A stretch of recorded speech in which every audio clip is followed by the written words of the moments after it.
A punter was robbed today, and we want justice. But we're also going to talk about NFC Defensive Player of the Week, Marshon Lattimore, and fixing the pass rush for the New Orleans Saints defense. We'll see what the film has to say about both of those performances. And we're joined by Brooke Kirchofer of WWL-TV to talk about what the Saints have done, what they're doing next, and their standout performers of the season so far. We got all that and a little bit of lagniappe for you on today's episode of Locked On Saints. You are Locked On Saints, your daily New Orleans Saints podcast.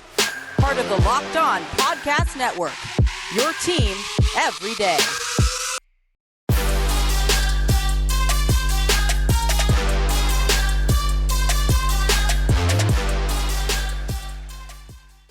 What is good, Who Dat Nation and Who Dat family? Welcome into this Film Watch Wednesday episode of Locked On Saints, your daily podcast covering the New Orleans Saints, part of the Locked On Podcast Network, your team every day. Thank you, as always, for making us your first listen of the day every day. Remember, we're free and available on all platforms, including on YouTube as well. I'm your host, Ross Jackson, at Ross Jackson, NOLA on Twitter, Canal Street Chronicles, Locked On NFL, and here with you every single Monday through Friday on Locked On Saints. And the New Orleans Saints should have had two NFC players of the week, but instead they end up with only one because a punter was robbed today. And as I mentioned, we want justice. Now, NFC Offensive Player of the Week, of course, went to Tom Brady in this one. Over 400 passing yards, 5 touchdowns, 144.4 NFL passer rating. Yeah, he had a nice day. But NFC Defensive Player of the Week ended up going to Saints cornerback Marshon Lattimore, who had 6 passes defense, allowed only a 41.4 passer rating when targeted 9 times in this game, but allowed only 2 catches for 31 yards,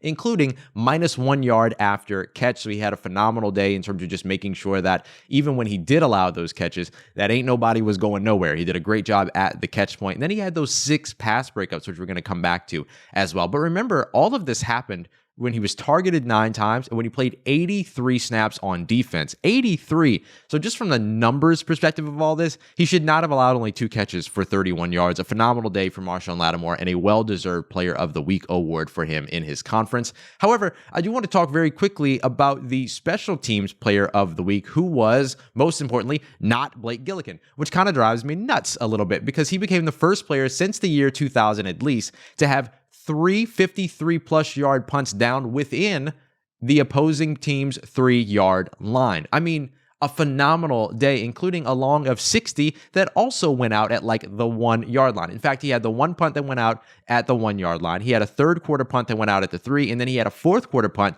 that went out at the 2. And the key to that is that the Washington football team offense that came out on all 3 of those possessions immediately went 3 and out. Blake Gillikin changed the complexion of the game because of the hidden yardage field position play that he was able to really flip when it came to the way that this game started. The game started with the Washington football team having an average starting field position of their own 49-yard line, midfield, basically. That's half the field that they didn't have to worry about. They only had to traverse half of the field from there, right? By the time that this game was over, Blake Gillikin had all of his punts, and in all the way that this game turned out, Washington football team was then sort of relegated to their own starting field position being their own 28. So basically took away half of or a quarter of the field that they were starting beyond in the first quarter with his leg. Now, phenomenal example of why punters matter and how they can change the game for their team. Now, with all due respect to TJ Edwards, the linebacker for the Philadelphia Eagles, who did win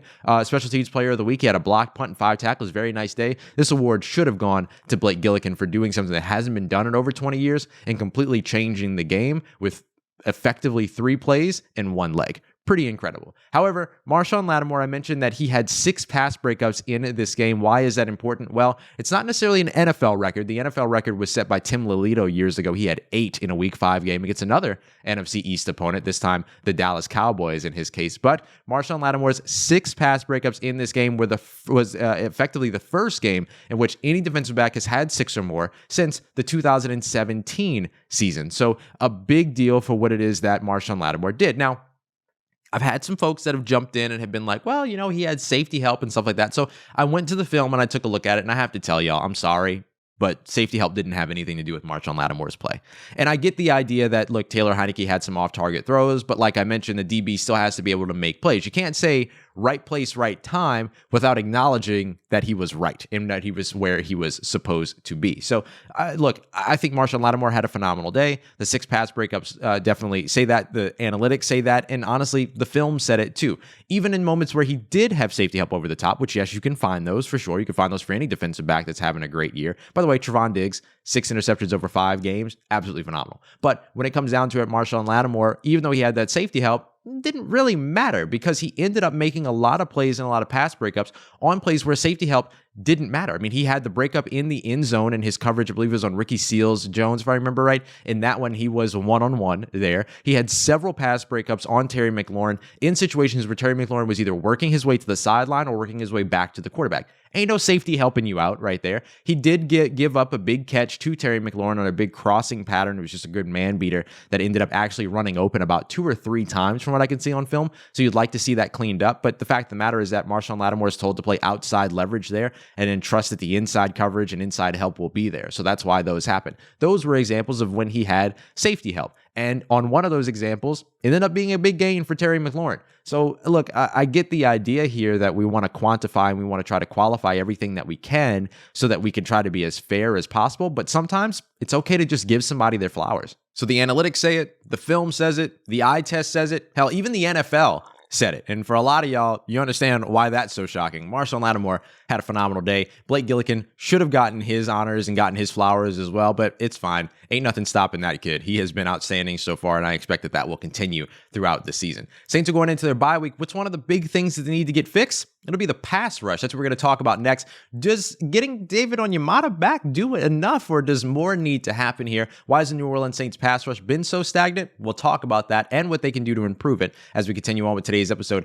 of Locked On Saints. And I'll tell you what, there's no better improvement to your life, especially if you're somebody that's driving a ton, than the Get Upside app. It's a free app that ends up giving you cash back whenever you fill up your tank. It's phenomenal. They have basically a partnership with a bunch of different gas stations. You go to those stations and you fill up your car, and then you get 25 cents back per gallon just for using the app. That's it. There's no catch to this. There's no weird stuff going on. We've had a bunch of people in the YouTube comments that have dropped and have said it, that they use it.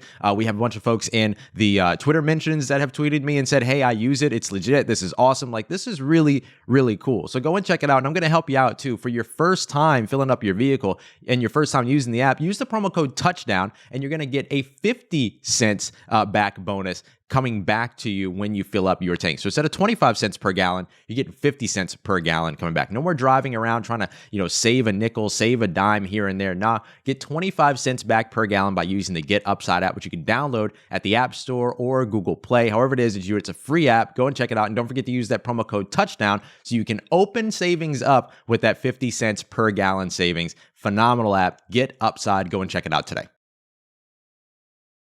All right, family, got some fun things to dive into here. Take a look at the New Orleans Saints pass rush. As always, thanks so much for making Locked On Saints your first listen of the day. Don't forget, we're here with you free and on all platforms, including on YouTube. Hello as well. All right, so I want to get to the New Orleans Saints pass rush because it's been a big talking point so far this week, and I think rightfully so. And I don't even think this week. I think you could fairly say it's been a big talking point so far this season as a whole, and it's understandable. It's understandable why that is. The New Orleans Saints right now have only 8 sacks on the season through 5 games. That's second least in the NFL. Only Kansas City Chiefs have fewer with 7. They also have the second lowest pass block win rate as well, pass rush win rate as well, which is basically how often the defensive linemen win against pass blocking, right? So you look at that from the edge rusher perspective, you can look at that from the defensive interior perspective. It doesn't matter. The Saints don't have any individual players in the top 10 of those metrics. Usually they do, right? Usually there's,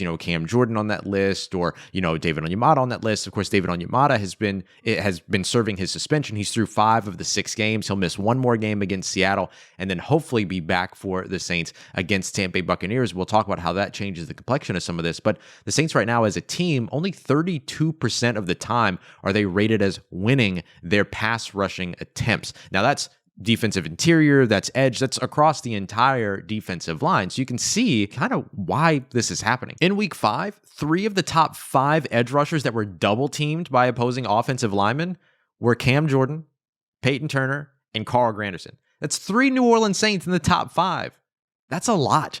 The only other 2 players in that top 5, by the way, Nick Bosa, who won still over like 20% of his snaps, which is really good, right? Like your highest ranked edge rusher in the NFL right now in terms of pass rush win rate is TJ Watt at 31%. So you're really looking at winning 30% of the time as being the gold standard in the NFL. Saints aren't doing that. They're down somewhere either around 10 or below 10% when it came to week 5 in there with their edge rushing productivity. Now, they still got pressure because they got 5 of them things from Demario Davis on only 7 pass rushing snaps. So that was pretty impressive, but they're having to supplement the pass rush in order to get a presence there. And it was only to get less than 20 pressures on the day. Meanwhile, you had the Washington football team who had like 26 pressures on the New Orleans Saints quarterback in Jameis Winston. So I think that when you look at where it is that the New Orleans Saints are struggling, you can see that a lot of it has to do with not being able to overcome these double teams that they're getting on the edges.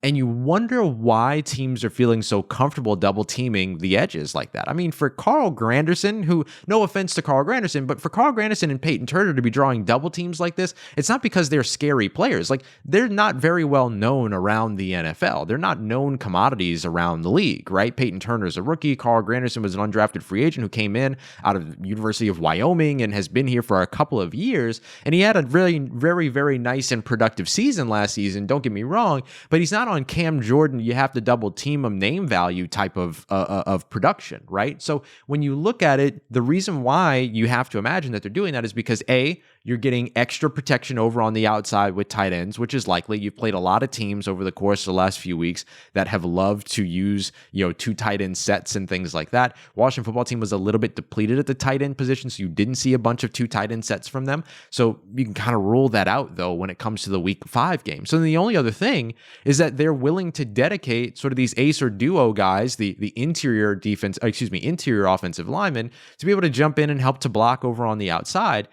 And that means there's not really much of a fear of what's going on the defensive interior for the New Orleans Saints, because they feel like, well, we can just kind of go one-on-one there, helmet for helmet, cap for cap, and win that matchup. And in a lot of cases, they did.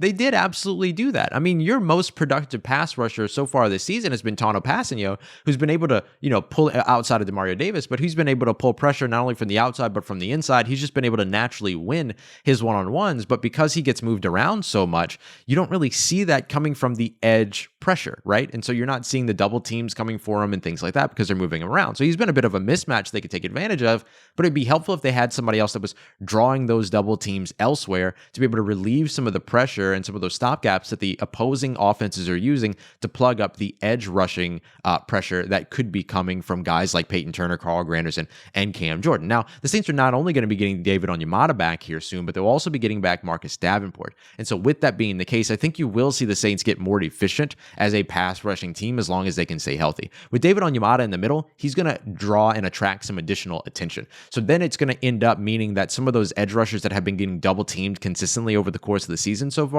are going to get those one-on-one matchups. They still have to win those one-on-one matchups. That's the big deal. And I think there's some evidence that can happen, because you look at the number of pressures that the New Orleans Saints have. A lot of the times, even though they're not getting a ton of sacks, when they're getting those pressures, it's because they're winning their one-on-one situations. It's not happening all the time. It's not happening as much as you're used to seeing it happen, but it is happening. And then the other example of that is in the run game. Right now, Cam Jordan has the best run defender win rate right now in the NFL. He has been absolutely phenomenal in the run game. And a lot of times those are beating one-on-ones over to the play side, following play flow, things like that, or even making plays off the backside, which we've seen him do before as well, which always put him in one-on-one situations or even unblocked situations with maybe a tight end coming across the back of the formation or something like that. But he's winning those situations. So I think that when you start to see offensive lines having to pay more attention to what the Saints do have over on the defensive interior, then that ends up making a big difference for what the Saints are looking to do with the pass rush, with their down 4 alignment, particularly from the edges. So I do think that this New Orleans Saints pass rush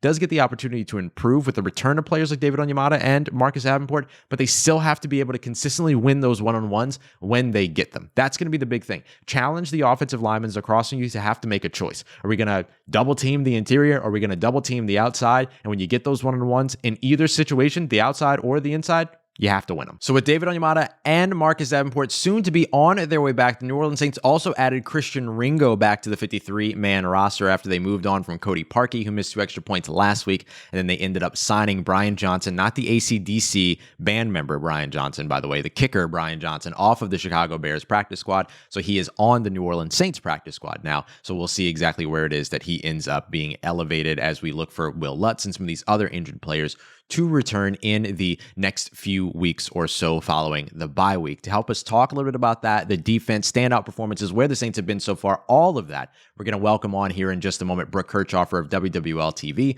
who's going to help us break it all down. And speaking of breaking it all down here on Locked On Saints, a great place to break down everything that you need for your betting needs is betonline.ag, our exclusive online betting partners and betting sportsbook. Go and check them out over at betonline.ag. You don't have a New Orleans Saints game to bet on this week, but you have a lot of end-of-year awards. The WNBA finals are off and running. You've got the NHL has officially started off. I don't really know what to call it. I want to say kicked off, but that's the NFL. Anyway, you have all of these different ways to get involved and get some more action on the things that you're going to be watching on Sunday anyway, and you want to have a little bit more fun getting invested in. BetOnline.ag is a fun and safe place to do that. It's the fastest and easiest way to place all of your bets around football, college football.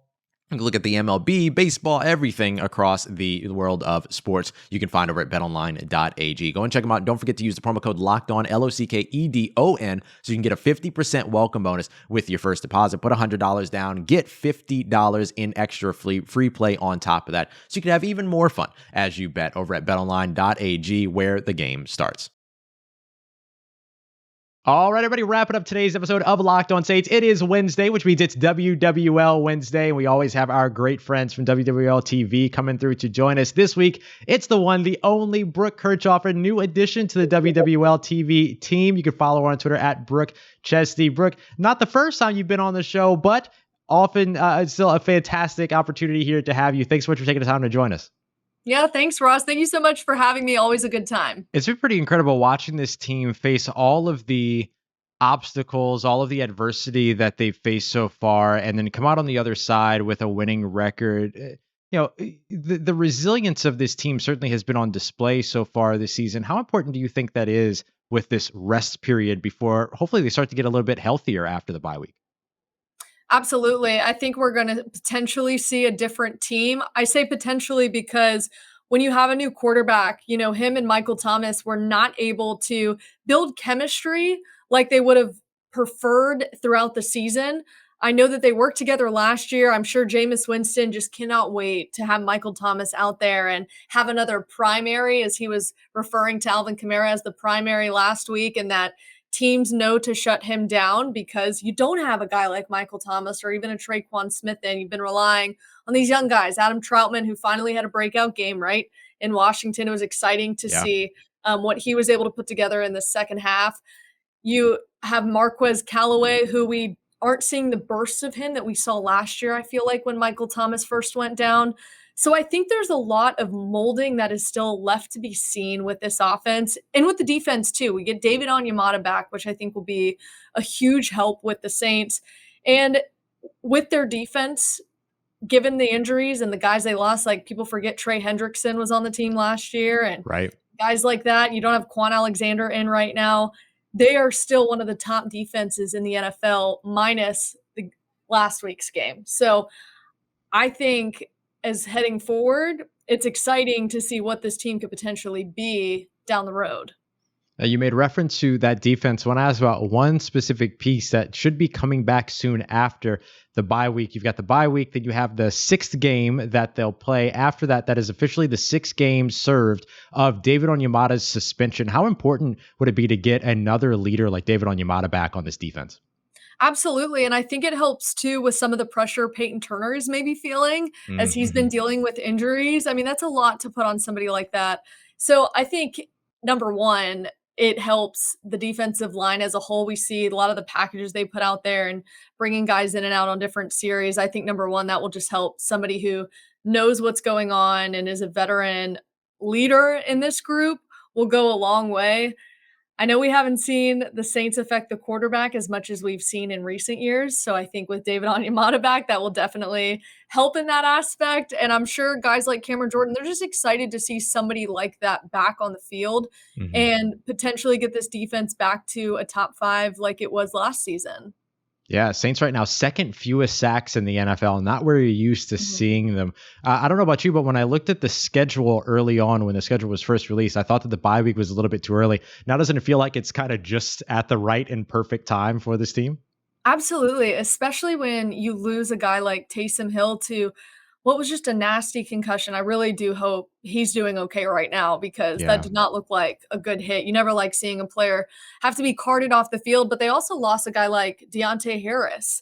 So you already were experiencing so many starters out on offense and more punches just keep coming. So the bye week truly couldn't have come at a better time. And I have to imagine the Saints are following the news that Russell Wilson will now not be available after the bye week. I'm right. sure that's a little bit of a boost as well for them. All right, so David Onyemata comes back. All of a sudden, some parts of that defensive line get a little bit better. But I mean, how much better can you expect some of the guys that I know you and I really, really like on this New Orleans Saints defense because we talk about them on Twitter all the time? Demario Davis, Marshon Lattimore. How has their play been for you as you've watched them so far this season? Oh my gosh, they've only trended up, it feels like, from week 1, right? Again, Yeah. we don't wanna mention the week before Washington. That's a game they were not happy about. Trust me, I tried to talk to them after the game, leading into the week, and Marcus Williams just wanted to leave it in the past, which understandable. But when they come out and ball out like they did in Washington, Demario Davis all over the field, it makes such an impact, right? When you Yeah. can have a linebacker, I feel like linebackers in the NFL too don't often get the credit they deserve. Demario Davis deserves that credit. Not only is he providing just a force on the field as far as tackles and things like that rack up, but he just brings the energy. I know they've coined the juice boys term, but truly when you can have a player like that lift everybody else up, it goes a long way. And we've heard that from the rest of the DBs on the team that, they feed off of that. Speaking of Marshon Lattimore having a breakout game, shutting down his former teammate Terry Oof. McLaurin, which we saw them go back and forth a few times in the game. But Marshon Lattimore, again, is another one of those guys that has just been able to step up on this defense and put games away for the Saints. Once again, everybody, Brooke Kirchofer, WWL-TV at Brooke Chesney on Twitter. The New Orleans Saints have the Seattle Seahawks coming up after the bye. Then they're finally back home again. Thanks to the opening game not being at home, it feels like this team, well, it doesn't feel like it. This team has only had one road game through the first 8 weeks of the season. By the time that they get to that Halloween game against Tampa Bay Buccaneers, how much of a charge would it give this team to have a victory in Seattle before coming home for only their second true home game to go up against a division rival, former Super Bowl champions in the Tampa Bay Buccaneers? Oh, absolutely. I think back to when Drew first went down and Teddy Bridgewater was the starter in Seattle Yeah. and they got that big win. We remember Deontay Harris ripping off that huge kick return.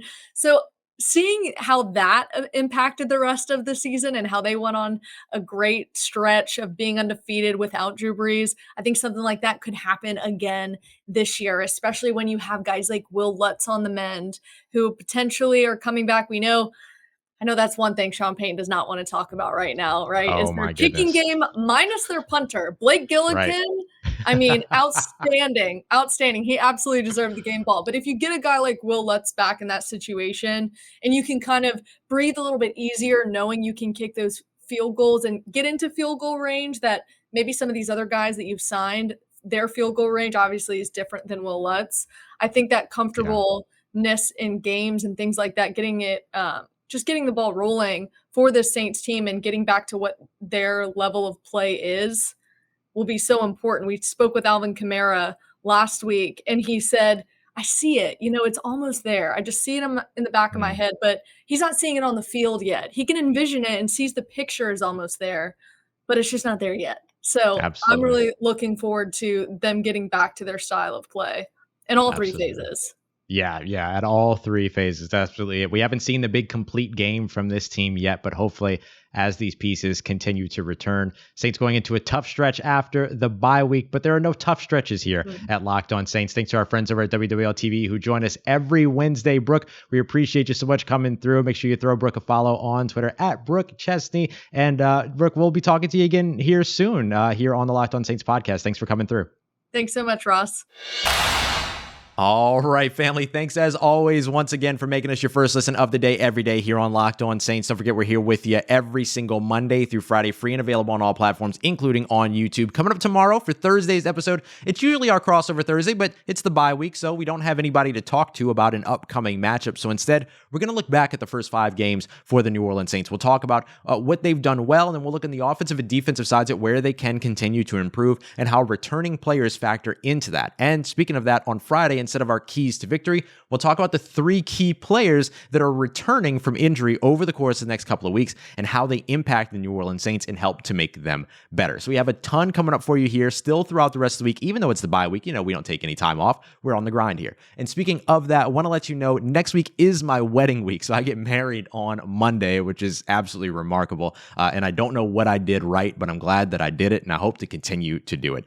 But it doesn't mean that you're not getting content. So I'm putting in a bunch of work here at the end of this week to make sure you've got content to kick you off for next week. And then, of course, we'll be back for crossover Thursday, as well as keys to victory on Friday to help get you ready for the Monday game, which we'll get an extra day of preview with over the course of that week. So a bunch of stuff coming your way no matter what. Don't you worry about it. We've always got you covered here on Locked On Saints. I do want to let you know, too, to go and check out your second listen of the day, the Peacock and Williamson NFL show. NFL analyst Brian Peacock, as well as former NFL scout Matt Williamson, give you everything you need to know around the NFL in less than 30 minutes. As always, y'all, for everything in between, you can always follow me on Twitter at Ross Jackson, NOLA. Hit me up. Let me know how the family's doing. Let me know how you living. Let me know how you mom and them. And trust you, that nation. I'll holla at you.